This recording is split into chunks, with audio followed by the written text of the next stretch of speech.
Hot take, my good hot take. I cannot believe anyone would be so stupid to suggest that Manuel Ugarte isn't that bad. Oh, this one's not going to be popular. Oh, no. The best player after Bruno Fernandez is...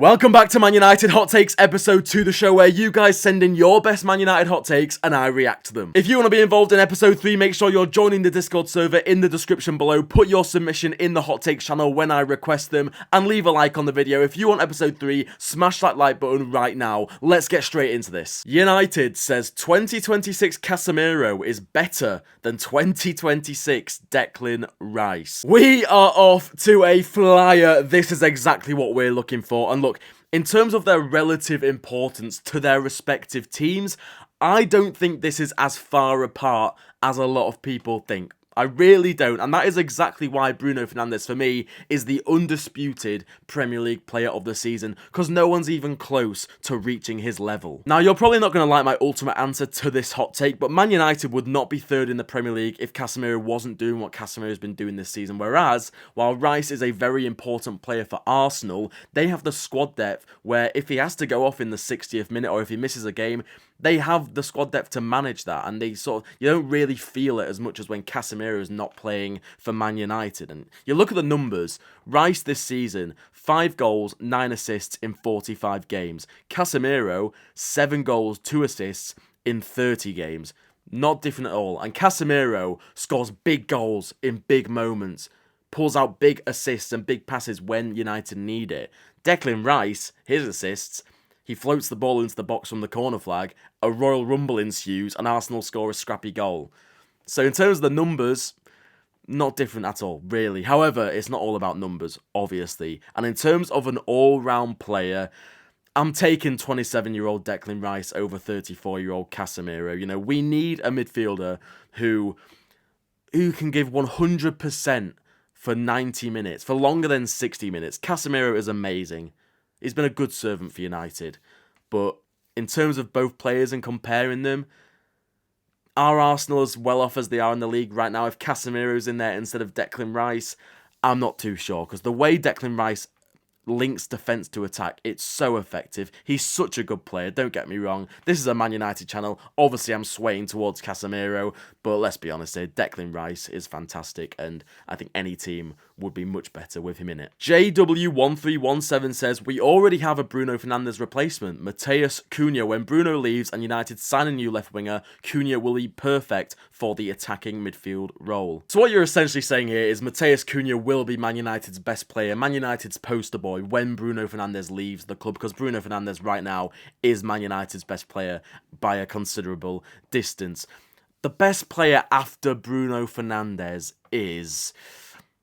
he's in the conversation. He's in the conversation, and that's why it's not crazy to think that he will eventually replace Bruno Fernandez as that number 10. Without knowing what Man United are going to do this summer, because there's going to be some big names arriving this summer, I'm pretty confident in that. When Bruno Fernandez leaves, hopefully not this summer, Cunha should be at a point where you can say he's our headline player. If he continues to improve, I can absolutely see a reality where Cunha is a player that can get you 10 plus goals and 10 plus assists every season, because he's more well-rounded than Bryan Mbeumo, more well-rounded than Benjamin Sesko, and it remains to be seen. The other player I have in my mind right now is Kobbie Mainoo. And it remains to be seen whether Kobbie Mainoo can reach his full potential at Man United. So right now, Dowie, I agree with you. Yeah, Matheus Cunha is the heir to Bruno Fernandez's throne for now. David is cool says, Roy Keane is a much better player than Steven Gerrard. PS, I'm Irish, so maybe a bit biased. David. I cannot believe anyone would be so stupid to suggest that on this YouTube channel. Because it ain't even a hot take, mate. Slippy G could not even lace Keno's boots. And don't worry about being biased. I'm as English as they come. Anyone with 2 eyes can see that. You're bang on, mate. Alfie says, Patrick Dorgu will come back from injury and not be as good as people expected. Oh, this one's not going to be popular. This one is not going to go down well with the masses. It's a very interesting point, though, Alfie, because Patrick Dorgu's momentum before that injury was crazy. 5 goal involvements in his last 6 Premier League games. He scored great goals in both of Carrick's first 2 games, Man City, Arsenal, then he got injured.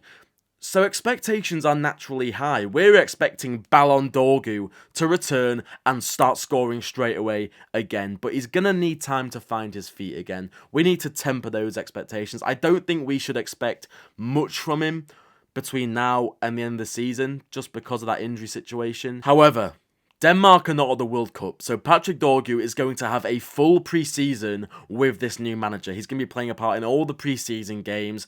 And while Matheus Cunha, at the same time, he's going to be at the World Cup. So this is a massive opportunity for Dorgu from now until the start of next season to really establish himself as a starting player. Next season is going to be a big one for Patrick Dorgu. I can feel it in my loins. Ibby says, Ruben Amorim would have become a class manager for United if he had the players. Alright, I have 2 problems with this, okay? The first of which, Ruben Amorim quit. He had enough. He publicly called out the board, knowing exactly what would have happened if he did that. He wanted to walk away. If he didn't do that, because United were still 6th when he quit? 5th, 6th?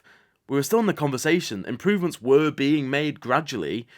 He would still be our head coach today. I'm convinced of that. But United wanted to give him another summer, because last summer, and this is point number 2, he neglected the midfield. This summer was always going to be the midfield rebuild, because last summer was exclusively the attack. And we say if he had the players at his disposal, he desperately needed a midfielder last summer. We all saw it last season. It was an awful watch, the midfield last season. We needed a midfielder that suited his system, and he chose not to sign one. Obviously in line with the club's desires as well, but it was his decision.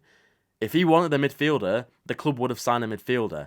Instead, he signed Sesko. He spent 70 plus million on Benjamin Sesko after spending 100 plus million on Matheus Cunha and Bryan Mbeumo, who can play up front too. And don't get me wrong, I love Benjamin Sesko. I really do. I'm delighted that he's at Man United. He is going to have a massive future at this football club. But Amorim had the chance to get the players that he desperately needed, and he chose not to. And it's as simple as that. So I'm not entertaining any revisionism when it comes to Ruben Amorim. What's done is done. In Carrick, we trust. Danko Banko says, AMAD could play fullback and be okay-ish. Good hot take. Speaking of Amorim, AMAD was tried and tested as a right wing back. But what about a right back?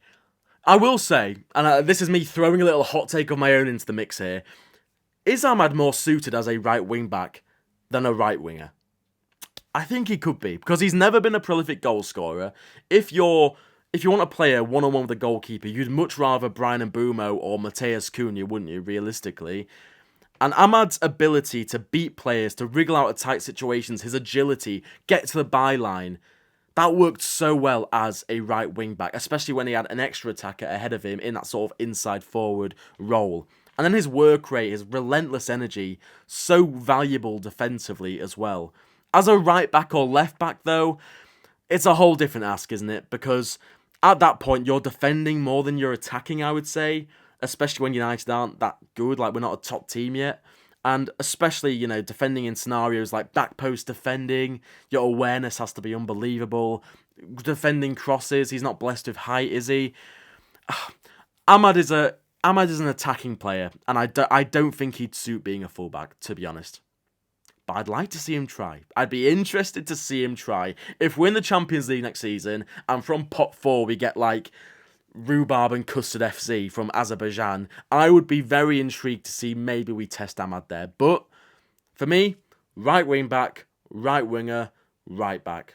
Let me know what you think about that in the comments. Beams says, if Bruno Fernandez wins a major trophy, he's in the conversation for the best Premier League midfielder of all time. I'm sorry, don't hate me, but nah, come on. Let's say that the major trophy is the Premier League title, right? If Bruno Fernandes wins the Premier League with Man United, he would automatically elevate himself into that conversation, 100%. But I think to be the best Premier League midfielder of all time, you need that longevity about you, Like, chances created and assists are Bruno Fernandez's bread and butter, right? He's only been in the Premier League for 6 seasons.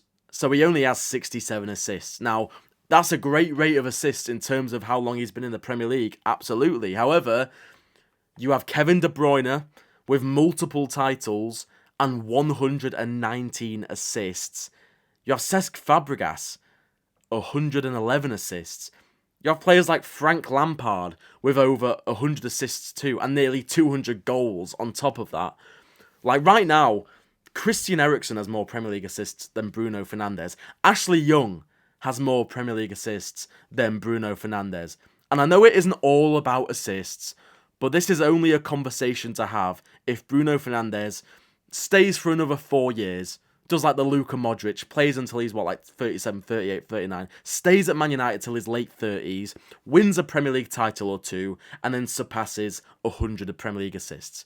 If he does that, then he's in the conversation. But, I mean, I could have saved so much time here by just saying Paul Scholes literally played for Man United, you know? Like, among other unbelievable midfielders. We all love Bruno, but he's not even the best Man United midfielder in Premier League history. And I think even if he went to win a Premier League title, I mean, Paul Scholes won 11 of them. Paul Scholes won 11 Premier League titles while being an important part of those squads. So no, I don't think, no, sorry. Luke622 says, Ugarte isn't actually that bad. People just jump on the bandwagon of hating on him. I actually left the Discord reactions in for this one because you guys felt so strongly about this hot take. So well done, Luke. This might be a contender for hot take of the week because of that reaction. Manuel Ugarte isn't that bad. You know what? I do think there is a culture among football fans in general where we all love a scapegoat, don't we? We all need someone to blame all the time. And there is also the issue of unrealistic standards. We all want our players to be world class, putting in at least 7 out of 10 performances every single week. So I do sympathise with the likes of Manuel Ugarte, Diogo Dalot, Joshua Zirkzee, even though I am guilty of doing that myself, because I'm a human football fan. However, Ugarte is that bad. In my opinion, I'm sorry, but I just don't really rate him. I really do not rate him whatsoever. He's in an exclusive club of Man United players, for me, where I don't know what he does. What does he offer? His passing is extremely limited. He's not blessed with height either, so I'm absolutely sick of seeing him just get shrugged off the ball. He comes on in games, he's meant to shore up the defence, win tackles, win duels, and he can't. You know, he's supposed to be this warrior of a defensive midfielder, and he just can't do it. And that is a massive problem when you have to take Casemiro off and you have Ugarte on.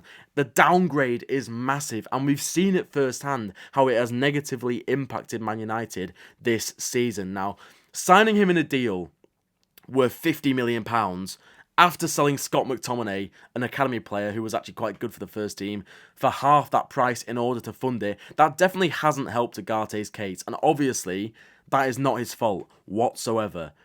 But I think Man United fans who are frustrated with Manuel Ugarte and how little he has offered the club are well within their right to be, because he's been nowhere near the standard required. H4DDE5, it'd be so much easier if I could refer to people as their names on the Discord. It's fine though, it's absolutely fine. I appreciate everyone in there. If you want to join for free, the link's in the description. It's the core of my community now, and this is the only place you can submit your hot takes for episode 3, so get involved, submit that hot take, and feature in next week's video. Anyway, James Garner over Elliot Anderson or Carlos Baleba as a replacement for Casemiro. I think Garner is more versatile and equally as talented. James Garner has unfinished business at Old Trafford, and as a squad player, I think this would make great sense, but this is where the heat of the takes comes through.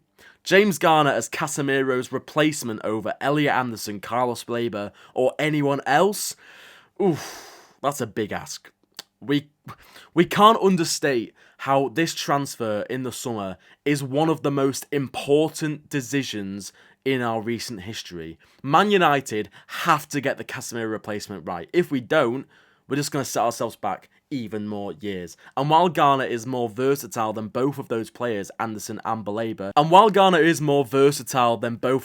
because he can play as a right back, and he definitely is talented, I do think Anderson in particular has been operating at another level than all the other options this season. Even though it feels like he's probably Man City bound, Anderson has to be the top priority with a group of all the other options below him. You know, your Wharton, Baleba, Garner, Tonali, Bruno Guimaraes. But I'd love Garner back at United. And Garner versus Baleba is a more accurate debate. Because Garner has had a vastly superior season to Carlos Baleba. I believe Carlos Baleba to Man United is done. I think he's going to be Man United's first signing of the summer. Raf says, if Alejandro Garnacho didn't have an ego, he could have been one of the best Man United players ever. Oh, no. Alejandro Garnacho's ego destroyed his United career and his relationship with United fans. That is the truth. And that is ultimately the reason why he didn't go on to fulfill his potential at United. But if he didn't have an ego and was a model professional like his idol Cristiano Ronaldo, he still wouldn't have become one of Man United's greatest ever players. Because we as Man United fans, we are so privileged. We're so privileged. And we need to understand why we are so privileged. Because the bloodline of our club features players like Sir Bobby Charlton, George Best, Wayne Rooney, Eric Cantona, Brian Robson, Cristiano Ronaldo, Ryan Giggs, Dennis Law, David Beckham, Paul Scholes. The list could go on and on and on. So, could Garnacho have been one of the best players of this generation? I think so. I think he has the natural talent and the sort of strive to be the best to do that. I mean, some of the moments in his short time as a Man United first team player, the overhead kick against Everton especially, that moment there, I was like, oh my God, what have Man United got here? That convinced me he would go on to be a world-class player at Man United, starting for us, scoring goals, getting assists. And then it went tits up. But of all time, I honestly have no idea when Man United will have another player of that calibre of the players I've just mentioned. Even Bruno Fernandez, I don't think is in that club yet. I don't think he is. I think you have to win things. You have to play a big part in those big finals. I don't think Bruno Fernandez is even there yet, and he's obviously been Man United's best player by miles and miles and miles for the last decade. Only when Man United start winning trophies again, that is when the players start etching themselves into the club's folklore. And that is when they become from good players to icons to legends. But right now, not Garnacho, not Fernandez. No one's touching that level of player. We are on to the last few now. Topical Wine says, if Luke Shaw never got injured, he would be the best left-back in United history. It's nice to know that I'm not the only one who often thinks about what Luke Shaw could have become at United if he wasn't in the wrong place at the wrong time in that Champions League game in Eindhoven in 2015. The sky was the limit. The excitement was very similar to what it is now surrounding Lewis Hall. It's just completely gutting. It's completely gutting, and it's a prime example of just how brutal football can be. And while Luke Shaw has obviously frustrated fans with his relentless injury problems in the decade that has followed, he's still given us a few good seasons. But that's the problem. It's good seasons. It's not great seasons. And only the great players give you great seasons. And while he's made a good career for himself, making over 300 appearances for United, starting for England in major tournaments, scoring a Euros final goal for England before that went pear-shaped against Italy, he's not been close to the likes of Dennis Irwin, Patrice Evra. Would things have been different if not for the injury? I think his natural talent was good enough. I think it was there. If he remained injury-free, 300 appearances with all his injury problems, by now, he'd be on 400, 500 appearances for United? For what it's worth, I think this season has been one of his good ones. So that's nice. Hoyland left bum cheeks. Hoyland left bum cheek. So I love Discord. Hoyland left bum cheek. So stop saying Hoyland left bum cheek. He said, if we never sold Scott McTominay and Aaron Wan-Bissaka, we would have won the Europa League last season. Another popular hot take, so I had to include it. I had to react to it. No. I don't see how this correlates. At all, in all honesty, sorry. Because United reached the final quite comfortably as well, apart from the mayhem of that Lyon quarter-final. We were good enough to win that competition. We should have won that competition. Our problem in the final wasn't the right back. Even though the match-winning cross came from that side, it was poor defending by Luke Shaw. It was embarrassing goalkeeping by Andre Onana. It wasn't the midfield either, because United dominated. We ran that game. It was simply the fact that we couldn't score a goal. We could not score a goal for the life of us. It never really looked like we were going to score a goal, apart from maybe the Van der Ven goal line clearance. But even then, it was a half chance that it came from. Wan-Bissaka wouldn't have improved that, because he was as allergic to contributing anything in the final third than I am walking down the fruit and veg aisle. Like, I come up in a rash, guys, okay? And McTominay might have got us a clutch goal, given he had the tendency to do that for Man United, arriving late in the box.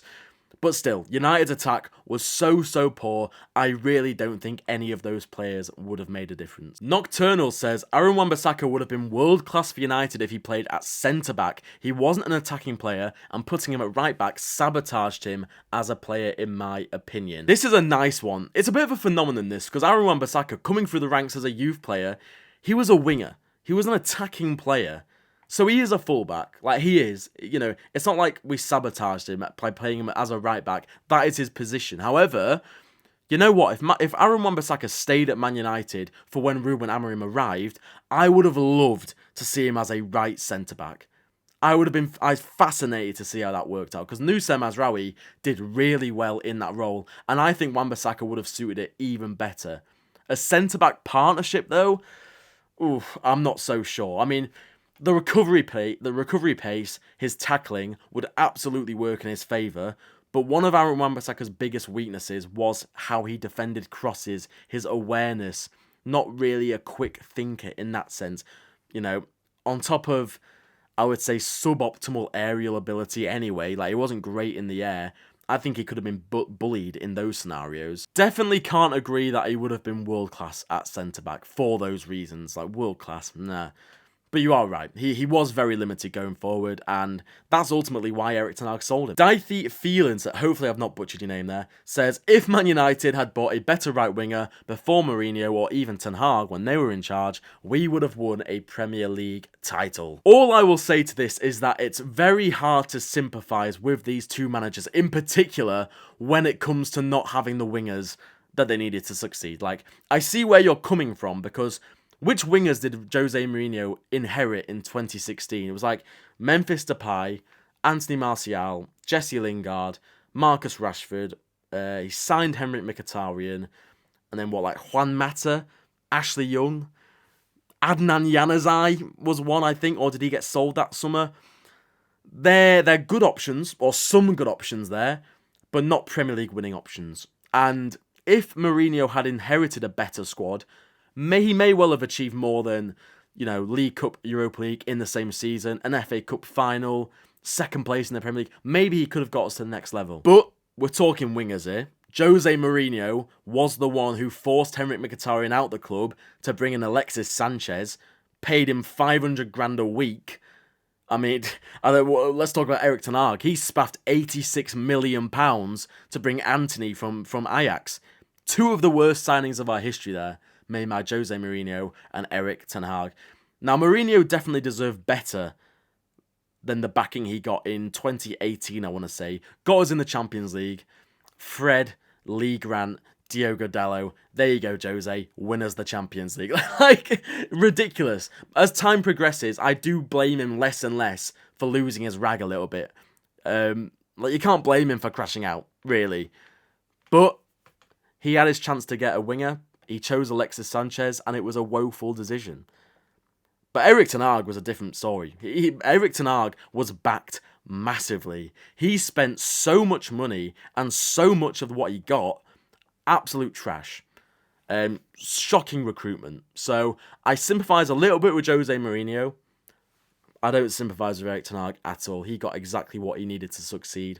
And yes, he won us 2 trophies, but he didn't get us to where he needed to get us. And it's as simple as that. Last but certainly not least, El Soldado. We're going to get our revenge on Liverpool in May and beat them 7-0. Hot take my arse. That's not a prediction. That's a spoiler. I cannot wait for Man United to do them in. And that is a wrap on Man United Hot Takes episode 2. If you've enjoyed it, please smash that like button. It's the only way these videos get pushed out. You need to tell YouTube that you enjoyed the video. It's absolutely free. Please click that like button. Get your thoughts in the comments as well. What hot takes did you agree with? What did you disagree with? This is an interactive series. I want to discuss it with you in the comments, and join the Discord server. If you want to be involved in episode 3 and you just want to be a core member of the TurkTalksFC community, get in the Discord, and then there's a hot takes channel. When I open up submissions, you can submit your hot take in there for next Friday's video. Thank you very much for watching. I really do appreciate it. I've been Alex Turk.